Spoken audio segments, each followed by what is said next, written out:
High, আমি টিয়া। আজকে বানালাম ডিমের ঝোল। কিভাবে বানালাম চলো সেটাই তোমাদের সাথে শেয়ার করি। ডিম আর আলুগুলো আমি বয়েল করে নিয়েছিলাম। তারপর কড়াইতে তেল দিয়ে নুন হলুদ দিয়ে আমি ডিমগুলো ভেজে নেব। তারপর সিদ্ধ করে রাখা আলুগুলোও ভেজে নেব নুন দিয়ে। তারপর কড়াইতে আবার একটু তেল দিয়ে শুকনো লঙ্কা, তেজপাতা, জিরে ফোড়নে দেবো। তারপরে দেবো কেটে রাখা কুচনো পেঁয়াজ। সেগুলো পেঁয়াজগুলো ভালো করে ভাজা হয়ে গেলে তার মধ্যে দেবো মশলা। মশলার মধ্যে ছিল আদা, রসুন, পেঁয়াজ, জিরে, শুকনো লঙ্কা আর কাঁচা লঙ্কা, যা যা থাকে আর কি। তারপর সেগুলো ভালো করে মিক্স করে নিয়ে নুন, হলুদ আর কাশ্মীরি লঙ্কার গুঁড়ো দিয়ে ভালো করে নেড়ে নেব।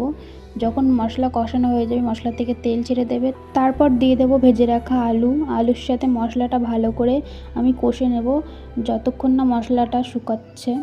তারপর মশলা ভালোভাবে কষানো হয়ে গেলে তার মধ্যে আমি আগে থেকে গরম জল করে রেখেছিলাম, সেই জলটা আমি দিয়ে দেবো।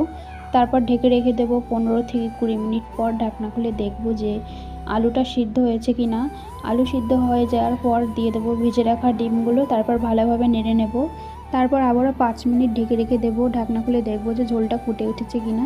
তারপর নামানোর আগে গরম মশলা গুঁড়ো দিয়ে নামিয়ে নিলেই কিন্তু আমাদের ডিম দিয়ে আলু দিয়ে ঝোল একদম রেডি। ভিডিওটা ভালো লাগলে প্লিজ লাইক আর সাবস্ক্রাইব করে দিও। টাটা।